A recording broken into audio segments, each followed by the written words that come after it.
Welcome back, nerds and turds, to another live stream repair.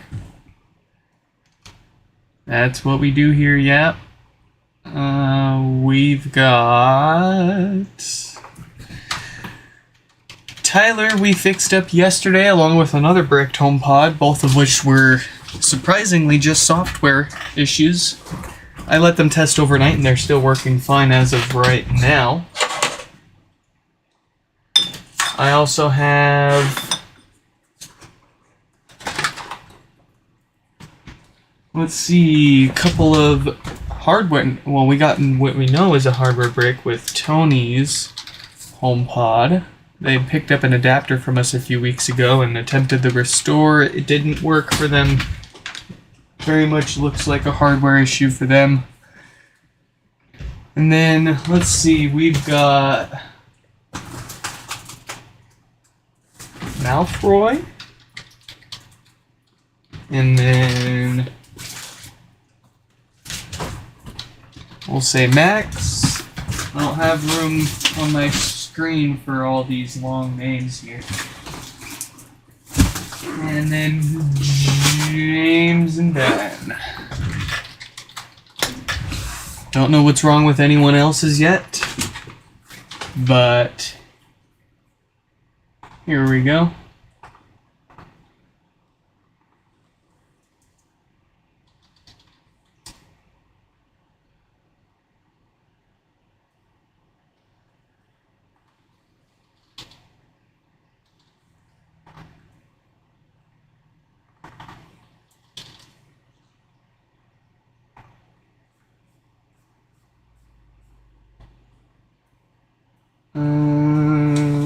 Let's see, I'm trying to find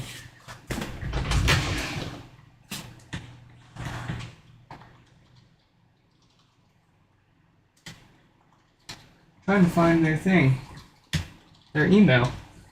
Gmail search just absolutely sucks, and it's surprising because it's Google. You'd think Google would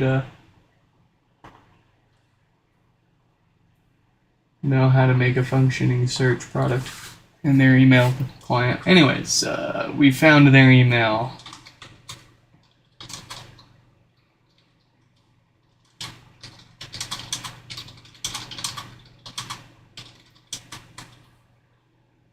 So, yep, they picked up one of our dongles. I think they're keeping the dongle. They just decided they would give it a shot on this one, and if it didn't work, they want to get the whole maintenance done on it. Let's see.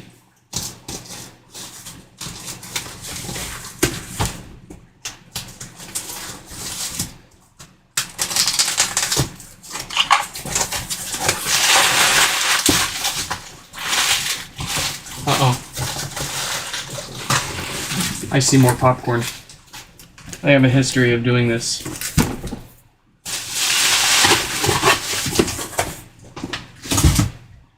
You know, that's actually awesome because my wife hasn't been getting me any popcorn while she's been grocery shopping recently because they've either not had any or it's been like ridiculously expensive. So that is a very nice, pleasant surprise. I will certainly be enjoying this tonight. You can hang out there for now.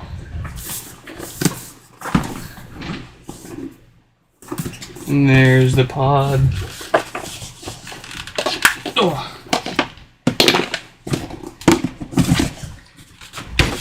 All right. If you send me food, I'll give you a discount. It won't be much, but I'll give you a discount. I like food.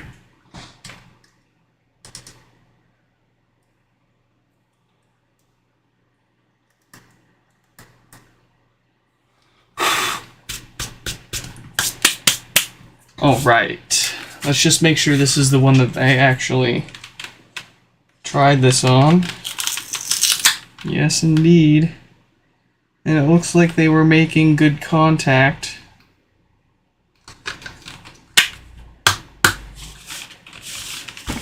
All right. Joseph. Ah, Joseph the Lurker. Welcome back. Okay. So I already tried restoring this one too. And... oh no, I did not try restoring this one. Okay. But they already did. So what we're going to do, what we're going to diddly do here, is get this logic board out.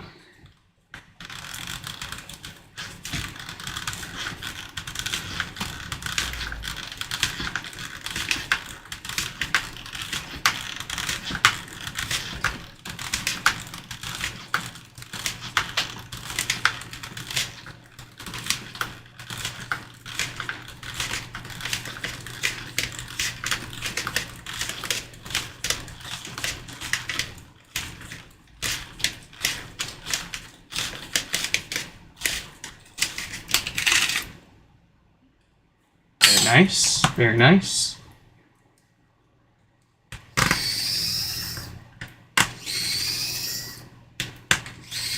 We're gonna get this logic board out, and we're gonna put it in my my dev HomePod. Just for kicks, we'll see if it restores with that. But if it's a hardware issue on the logic board, it's not going to make a difference. Like I was saying at the end of the last stream, though, it would be diligent of us to at least try, even though they picked up one of our adapters and already did the try themselves. You never know, you know, it is still 3D printed plastic, so I don't think they will get messed up in the mail, but I can't be positive. For all I know, they sit in Death Valley. They get stuck in Death Valley for 2 weeks straight underneath 50 pounds of other boxes and get absolutely smushed before they make it to the fella. But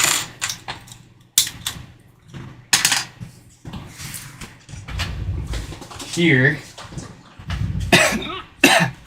almost died for a second there. Here is my dev HomePod. Once again, excuse me.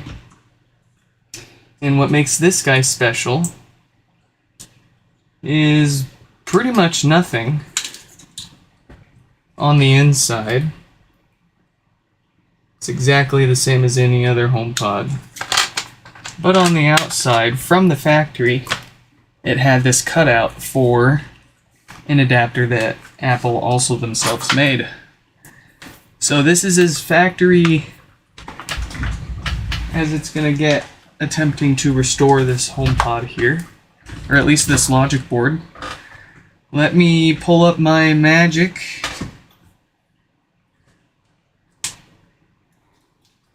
and see what it does for me.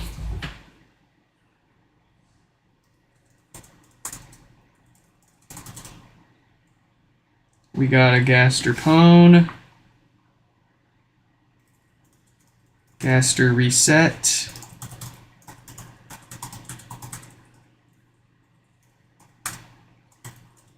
and we are restoring. Well, it's trying at least.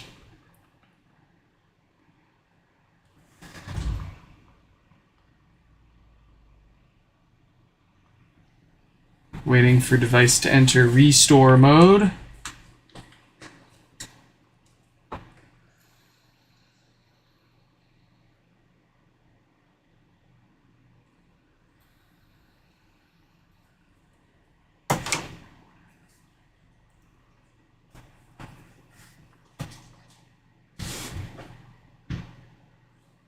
Waiting for NAND, and that's probably where it's going to fail.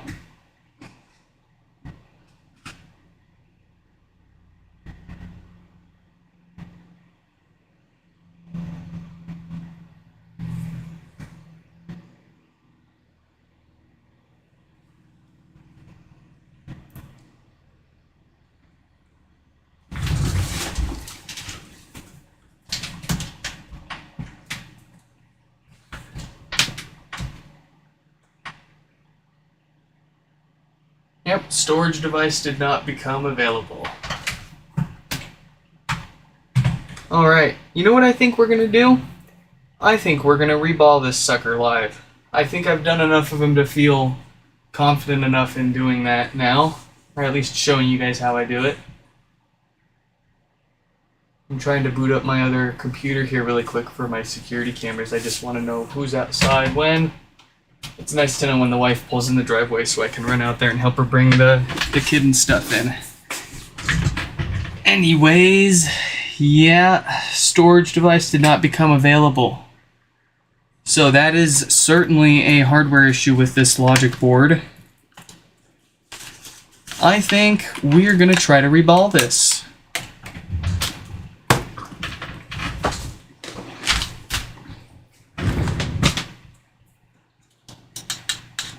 I say let's go for it. Here's how we're going to do that. We're going to get that cable off. I don't want any chances of damaging that cable while we mess with it. And then we're going to get this cowl off. We want to be mindful of any of these surface mount components that we don't pry up against those and break them off. So we'll just be very careful. There we go. And then I'm going to grab my capped on tape.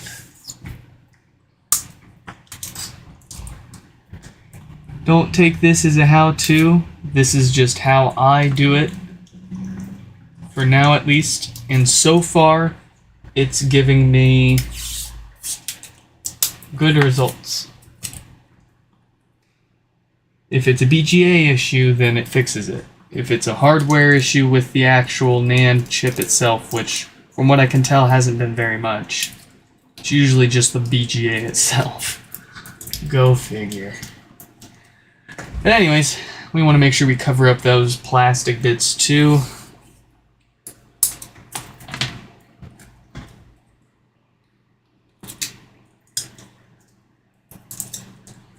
There we go. So basically, I just covered every other area around the NAND that I don't want to, I want to try to minimize the amount of heat getting to those parts around it. I want to just try to focus all that heat on the NAND itself, minimize the chances of damaging something else. And let's set all of this to the side. Even if this doesn't work, I'll be swapping the logic board out with another one, so that they can get themselves a working HomePod back. In either case, we'll test as best as we can that what we do works. But here's what we're going to do. I'm going to put just a little bit of flux on there just so I know how hot it's getting. We're going to turn our gun down to like 375. We'll see if that works. It's a little hot for what this is, but it's been pretty much necessary. And we're not gonna try to take that cowl bracket off. We're not gonna try to take that infill out. We're just gonna lift that chip straight out. Because I have found that leaving it and pulling the chip straight out leaves behind that infill pattern of the NAND, and it actually kind of helps realign it when you put things back on. So we're just going to keep going. I'm kind of waiting there's a distinct sound that it makes once it's about hot enough and ready to lift off. And you want to be really careful that you do it at the right time, not too early and not with too much force, or you'll rip the pads off, and, well, I'm not going to bother if I do that.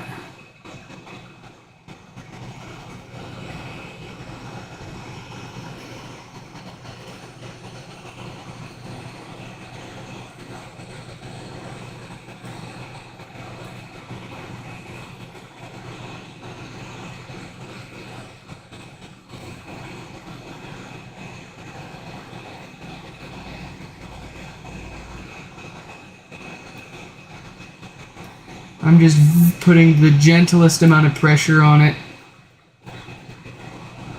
There we go. It's up. I'm going to blow on it to cool it off. Make sure nothing solidifies underneath. With it still connected. And there we go. Almost. I had it.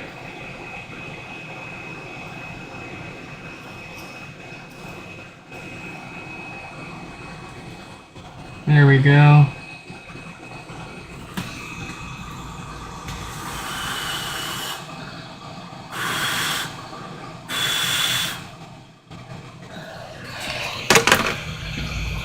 And then I should be able to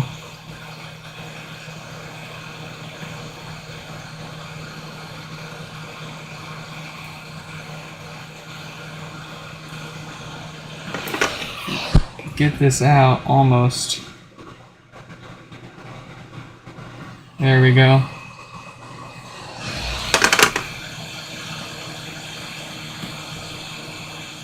It's gonna go over here.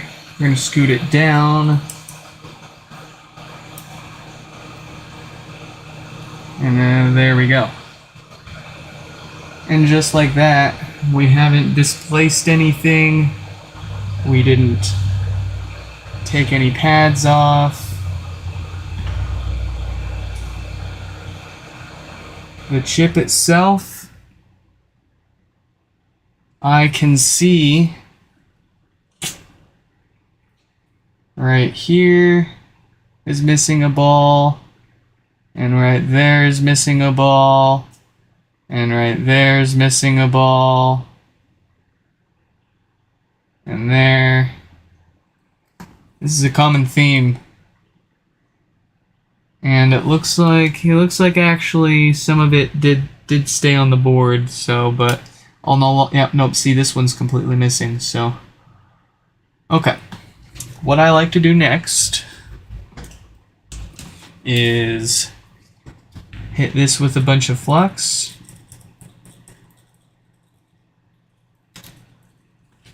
Hit my chip with a bunch of flux.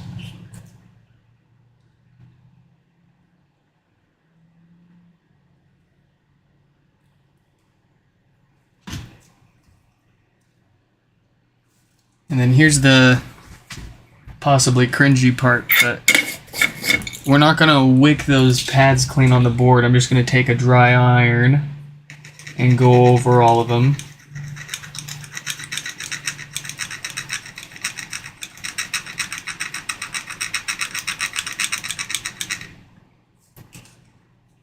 Get those last ones at the top.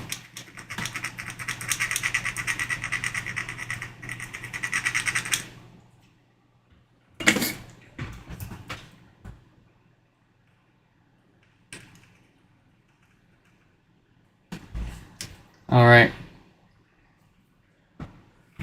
And then for the NAND chip, I am actually going to wick that clean, since it's a lot easier to access and I don't have any chance of bumping or breaking anything else off the board.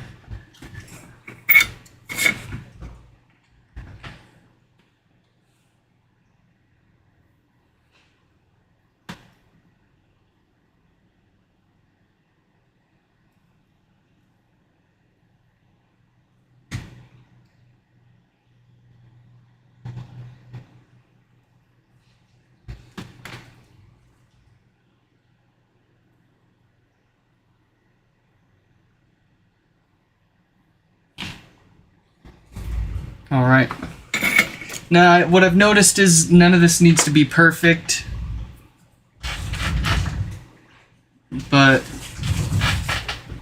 it just needs to be better than what Apple did.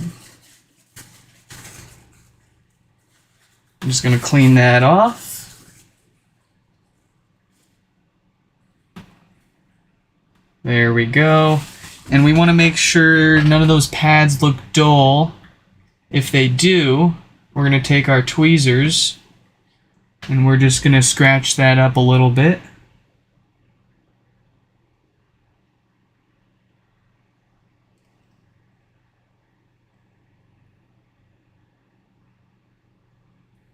Very good. They make tools for this, but this is what I've got right here and now. As I get better at it, I'll invest more money in tools into doing this better. But now we've got our reball stencil. I've got 2 dead chips here that I'm going to kind of use as sort of levels to keep the stencil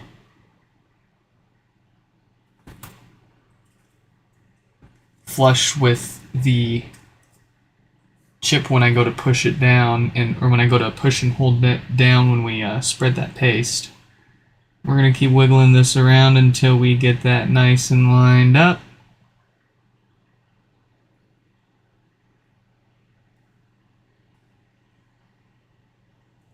Of course, I'm going to have to let go and grab our paste.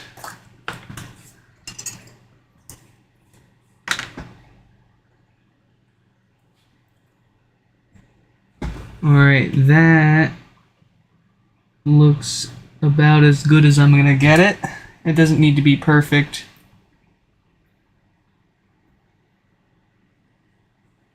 I'm just going to spread some paste on there. Make sure it goes into each hole.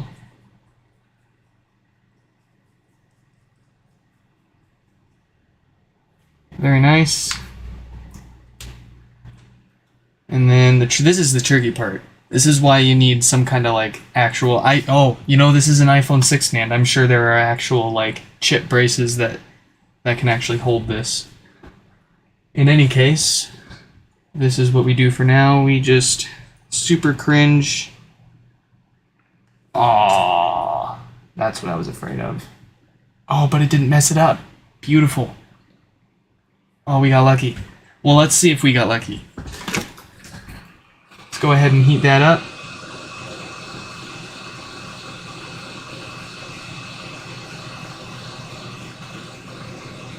I don't think that one's gonna work. I think we're gonna have to do it again.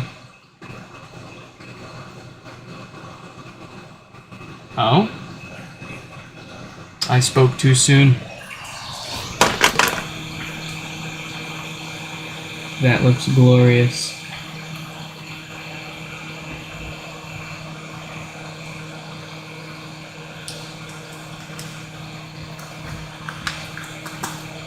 Okay. We can put our stuff away. Let's grab this guy. Let's get a little more fresh flux on there before we do this. Can't have too much here. And you want to use no clean in particular because obviously you won't be able to clean it out from under the chip once you've soldered it in place. It's going to go back in there the same way it came out.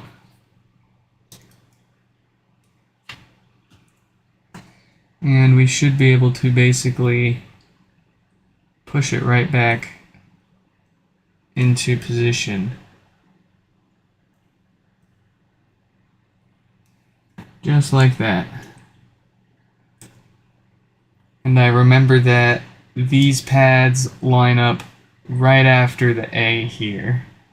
And you've only got so much space between the chip and these components here. So that's it. That's ready.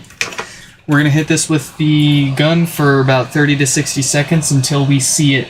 There's a very distinct settling movement that it'll make when everything's actually melted. We're not going to touch it. We're just going to let it do its thing. And we're also looking for that flux to actually start bubbling.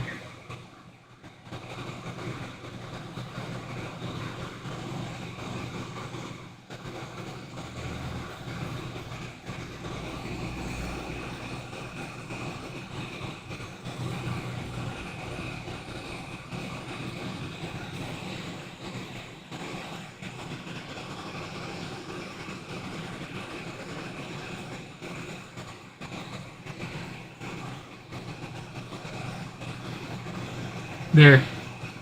I don't know if the camera picked that up, but it just settled in right there. I'm going to hit it for another few seconds to make sure every ball actually hits the board. And that should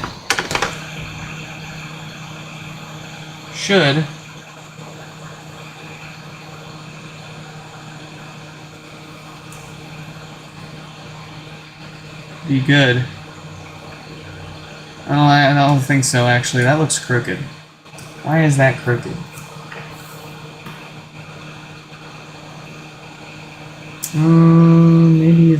Maybe it's on there right. Well, I'm willing to risk it for that biscuit.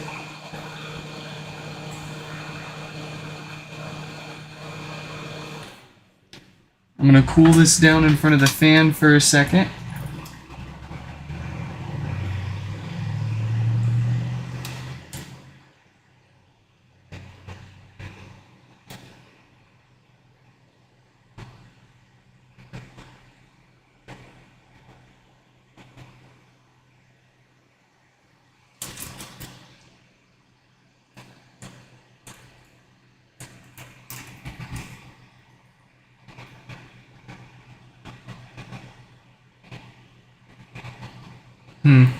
I really don't like how crooked that is. I feel like that's crooked.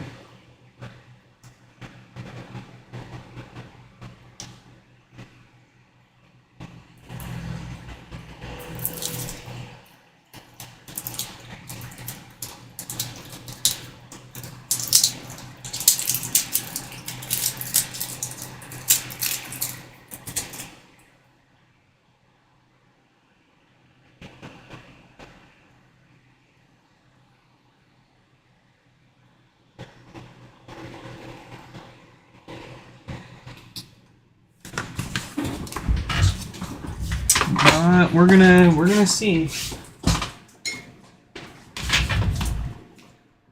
We're going to find out here, see?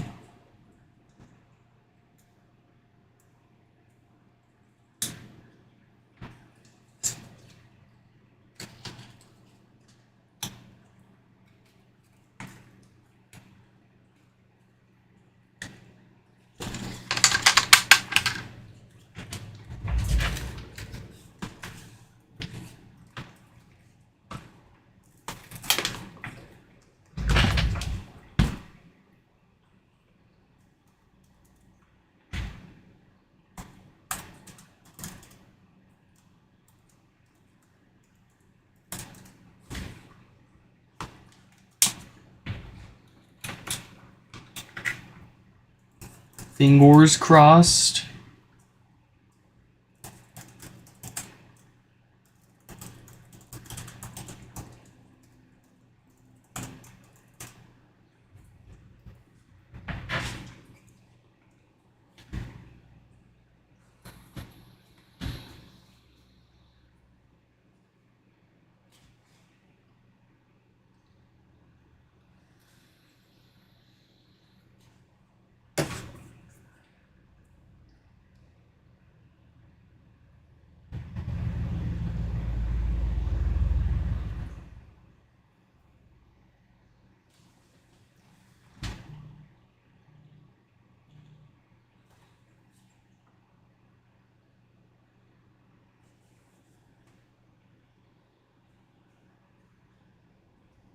Waiting for an and.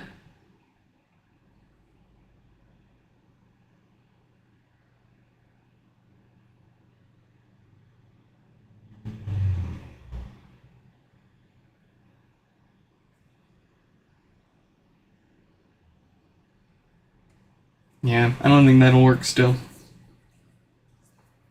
So there's two possibilities. Yeah, storage device did not become available. The NAND chip itself is actually dead, and reballing it wouldn't have fixed it, of course, or our reball was, which we already know was questionable, so that in conjunction with how long it takes us is why I don't necessarily jump to that as the repair for these particular HomePods yet.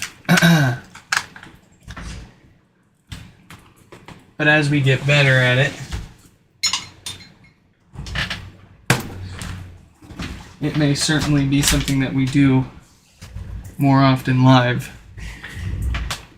In any case, I do have other working logic boards on hand that we can use to get this HomePod going again sooner rather than later. So let me go grab something to drink, and we will do a little bit of maintenance on this thing before we put it back together.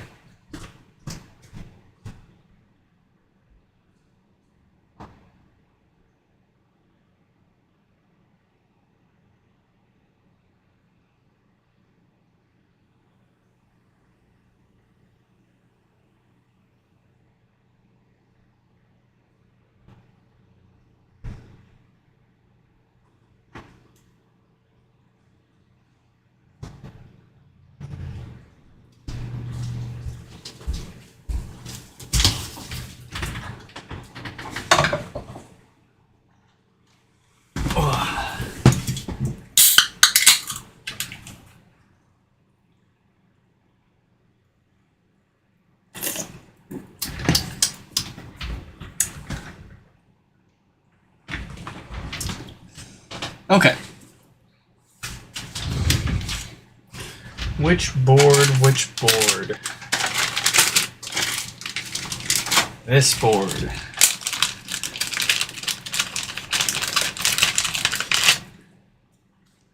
This will be the board.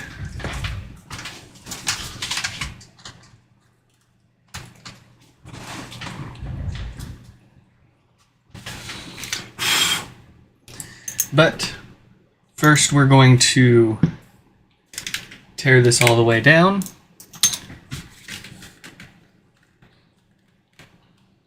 We're going to give it some new DC filters to keep those death farts away.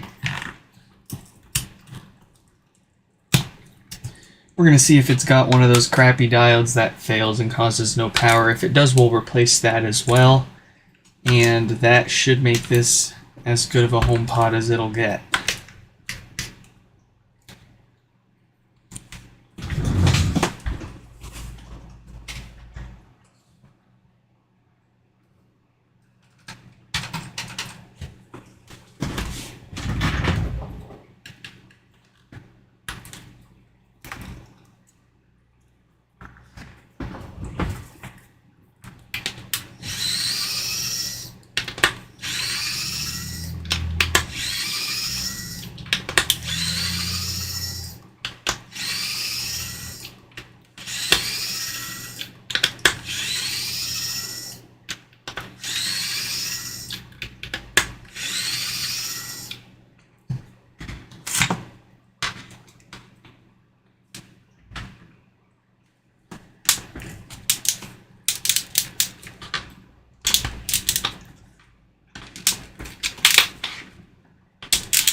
Oh, nice.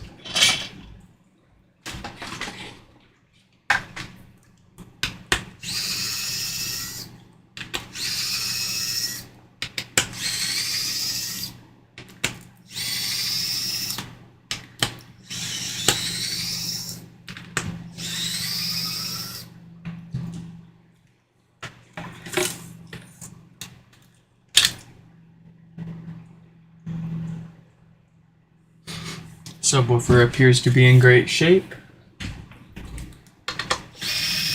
You never know if it was, farting along before it decided to get the blinkies.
Alright, what kind of diodes it got? Ooh, a 46K dated diode. Good thing we got this cracked open. Chances are this would have, if this hadn't have bricked itself, it would have eventually come to us for a no power repair. And if not that, it would have come to us to get these filters replaced for death parts. Woo! Alright, let's take care of all that before it happens.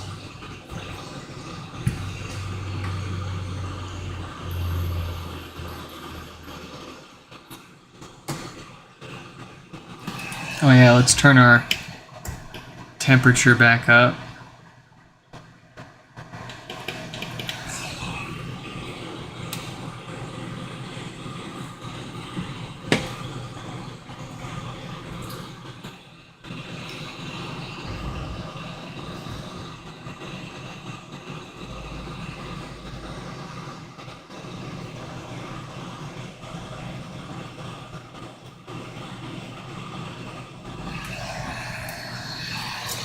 It takes finesse.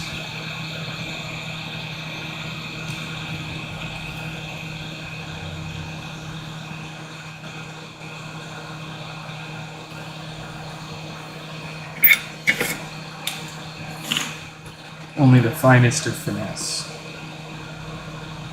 for these filters.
Beautiful.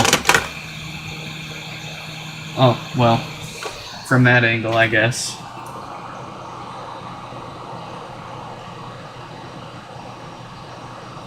Where's our finesse? Alright, let's knock out that diode before it knocks out this HomePod. And this thing will be worth putting back together.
Hello and welcome to the chat. Am I an expert regarding computers? I wouldn't say certified expert, but I've fixed quite a few computers in my time. Why? What's up? What's going on?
Alright.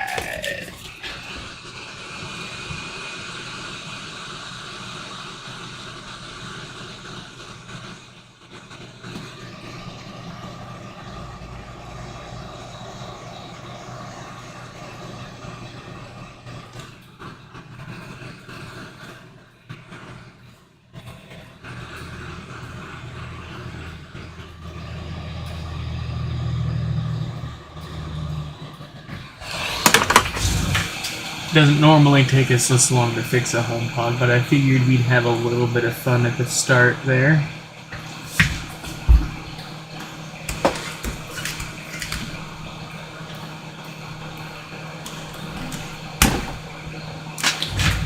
Here it goes.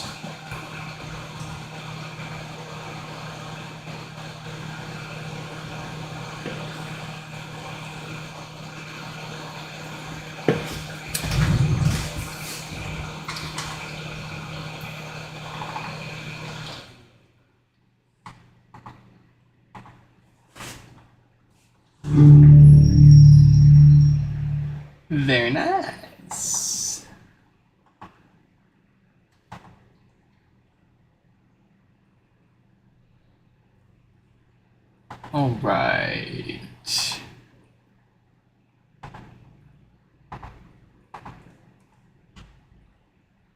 Did I not send the email? Did it not send the email? Oh my god.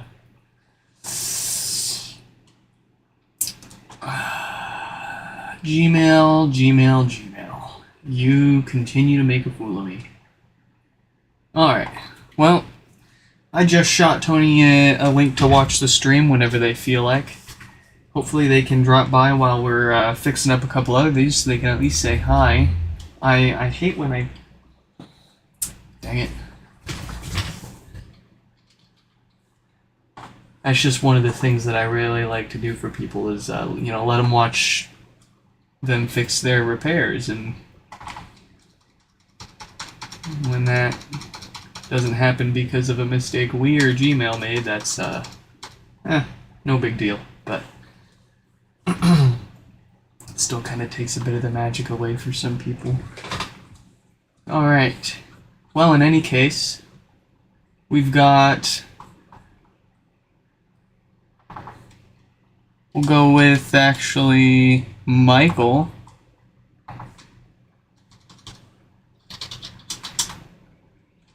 With no power.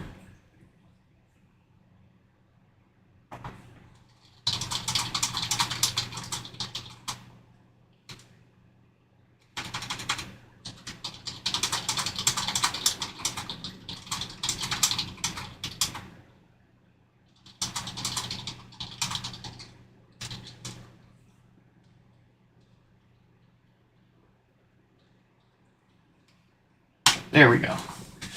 Alright, took me a second to type that email out for him. As for Tony's pod here, we want to make sure that is good to go. So we'll put that over on our test bench. Get that going.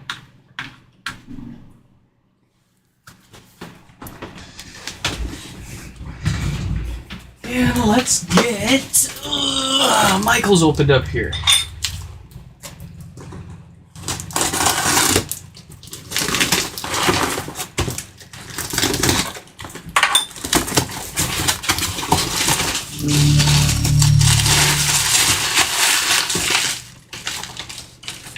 All right.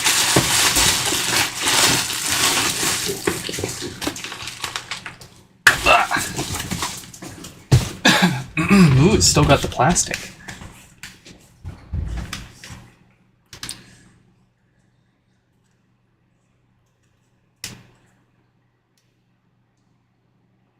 All right, let's see what it does for us here today at this moment. It looks like typical dead diode symptoms. We've got moderate power draw at the wall. We've got no lights or anything there. I'm sure it'd get warm over here eventually, but we know enough of what we're looking at here to know what to fix. Let's get that knocked out with a new diode to fix that power problem. Permanently, might I add, since the only reason the old ones fail is quality issues with that particular diode. And then we'll replace those filters while we're in there to keep the death farts away, of course.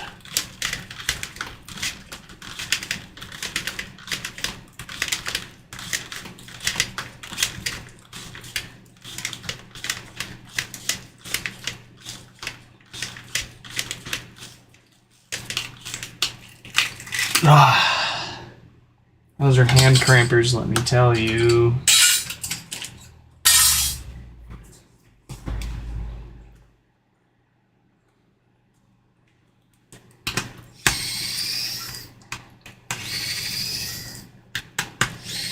Like, out of the whole HomePod, that right there is the hardest bit. If there was one step that I could skip every time, it would be taking that stupid thing off.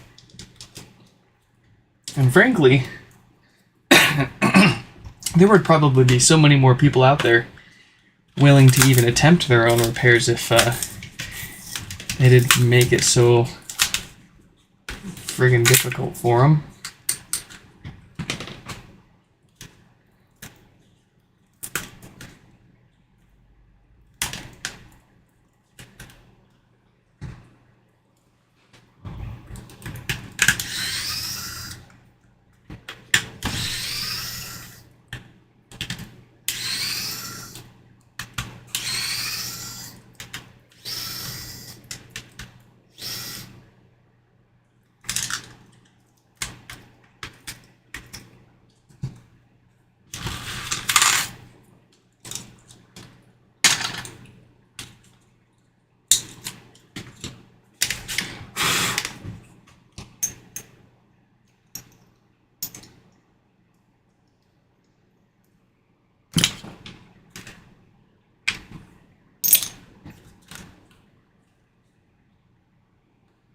Tony.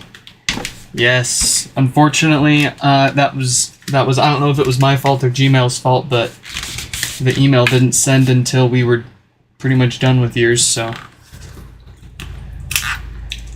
we did get it done. What we did, we went ahead and tried to reball the NAND. Well, we tried to restore it just for kicks, and we saw the same problem. It failed on the NAND. So we tried to take the NAND chip off and reball it, but it still has the same error, which leads me to believe it is the storage chip itself that actually failed and not even the BGA for it, which is... But in any case, I got a different logic board in there that works. We gave it new filters, and it needed a new diode too. It had one dated within that range that tends to cause no power.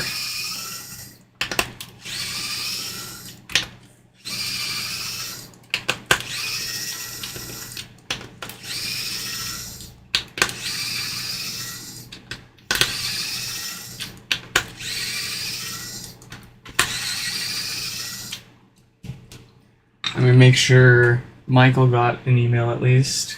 Yep, okay. Yeah, I don't know what's been going on recently, but I feel like half of my emails just disappear. Because I'll go back into my sent emails after a live stream. And like, I'll find people that I swear I emailed them when we started their repair. And there's just no email. And I'll have to be like, hey, you know, it showed up and I actually already got it fixed. Here's the link to watch it. It sucks. I'd rather people get to watch it happen as it goes down. Gosh darn it. Oh, yes, sir, Tony. You asked for it and you got it. And I got your popcorn here, too. Thank you very kindly. I was saying at the beginning of the stream, it's funny that that this showed up because my wife hasn't been able to pick me up any popcorn at the grocery store the past few weeks. It's either been too expensive to really be worth picking up or they haven't had any. So I'm going to be enjoying that tonight. Subwoofer smells to be in great shape.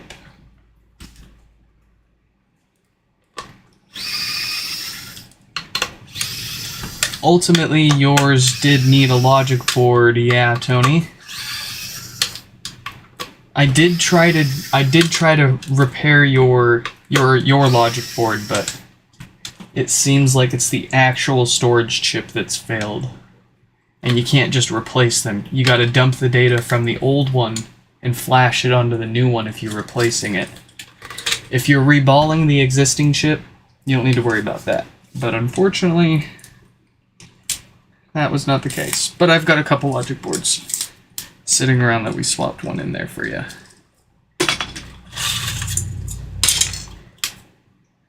In any case, there was no way that HomePod was going to fix itself with or without a USB cable.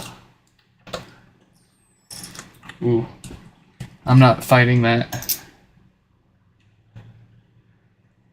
Sometimes the thread locker that they use on these power supply screws is just unnecessarily strong. And if you torque on these screws too hard, the head of the screw snaps off. And then you're stuck with extracting a broken screw and or replacing the stud off of the amplifier board itself. Not fun. Something I do not mind doing if I'm expecting it, but not something I like to run into when I don't.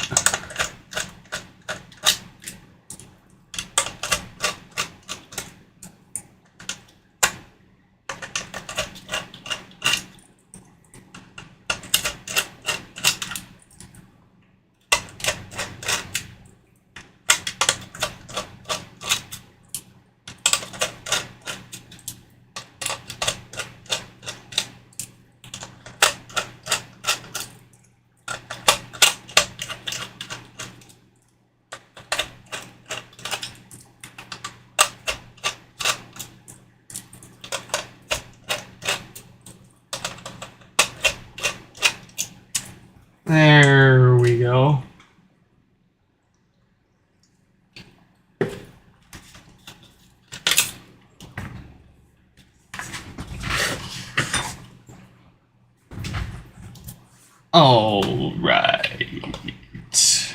First up, a little bit of maintenance. We'll knock that out first.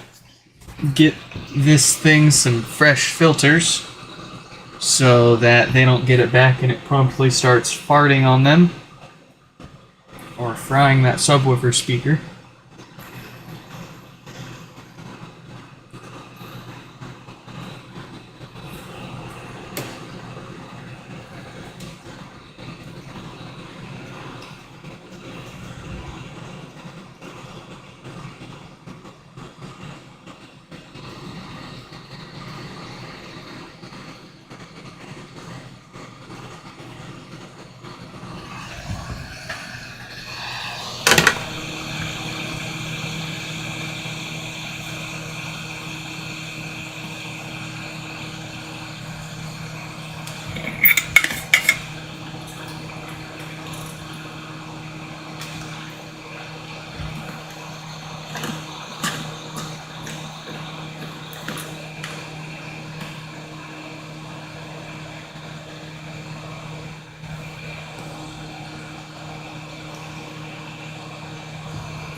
Boink. 2, 3, 4. There we go.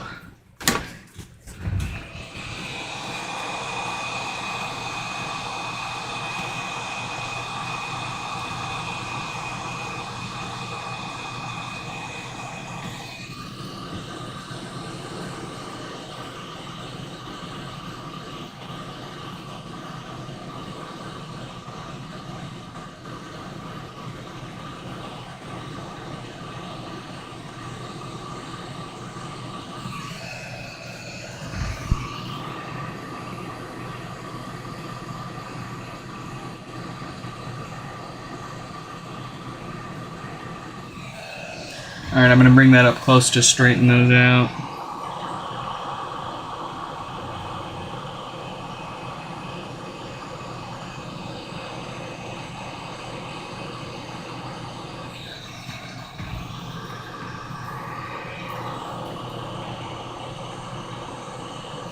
Perfect, beautiful, fantastic, amazing. Functional. Look at that. Look at that 46K dated diode. Get it out of here.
All right.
Any thoughts on the keynote yesterday?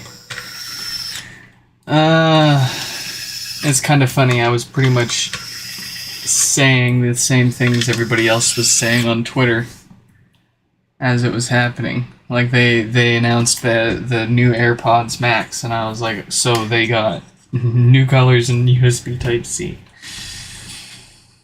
And the new iPhone is new software, essentially, with a dedicated camera button. And my gosh, I don't know if you guys noticed the delay in the input for that camera button and the time it took for the phone to actually react and show the user that input and actually act on that. Atrocious. I hope that it gets better. In any case, personally, I'm excited because a new iPhone means I can upgrade my 2 generations behind iPhone with now one that is only 1 generation behind and get that sweet Type-C. I'm, of course, talking about a 15 Pro Max for me to upgrade from my 14 Pro Max. I'm usually a version behind because I carry 2 physical SIM cards. And if you want a dual physical SIM iPhone, the only 2 models of iPhones with physical SIMs now are the iPhones sold in China and the iPhones sold in Hong Kong. The problem with the China model is they restrict Wi-Fi calling and FaceTime. And I kind of want that. The Hong Kong model doesn't have any of those restrictions, which basically means out of all the variants of iPhones in the world, if you want dual SIM, the Hong Kong one's the only one you can get without any restrictions. The caveat to that, of course, is I don't have any 5G millimeter wave band support, but I still have regular 5G and 4G, and it works just fine for everything I do. So,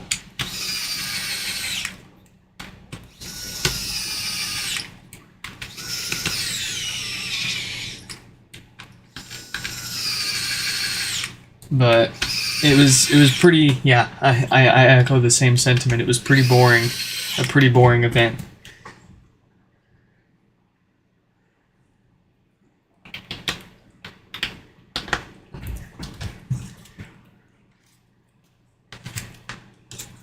I was kind of hoping they were going to drop the, oh, one more thing and then troll us with a freaking $1,500 studio display with a built-in HomePod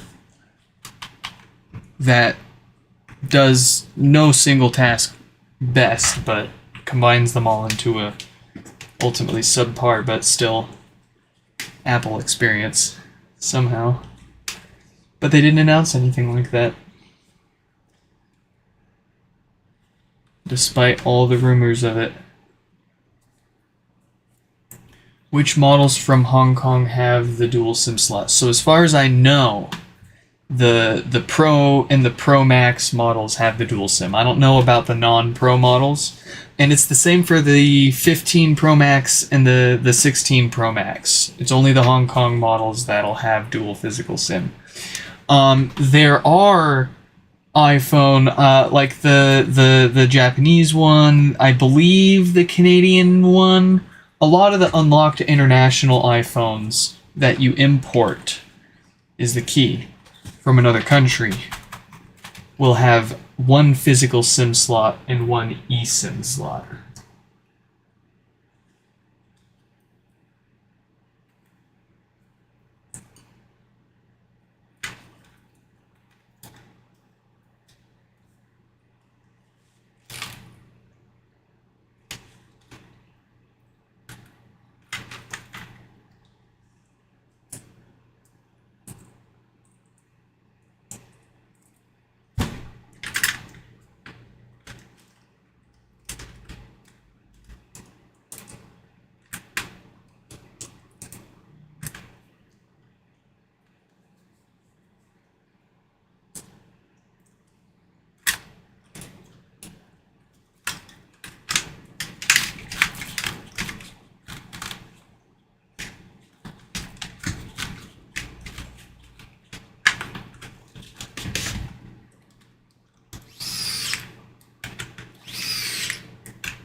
Oh, I don't have a plug, unfortunately. I paid a fair price off of an eBay seller.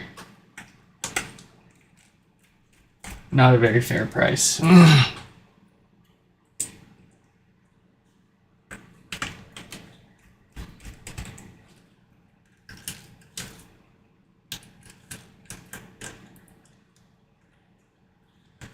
And it's kind of a pain in the ass to find them too, because you have to find the exact model number and then search for it.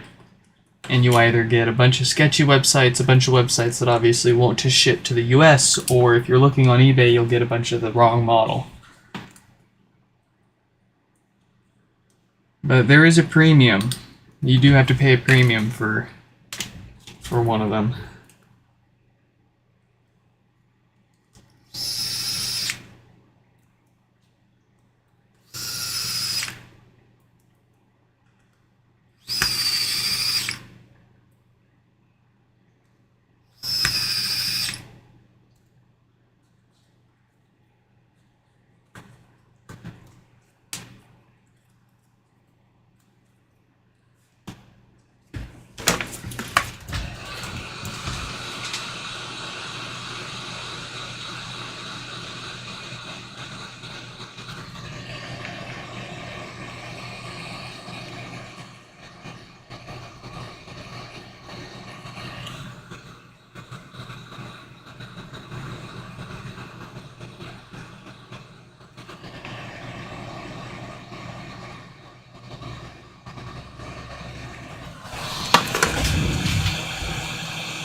Alright, let's see what we got. We've got the power.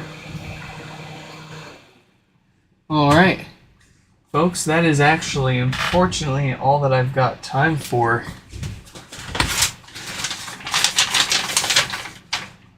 here and today.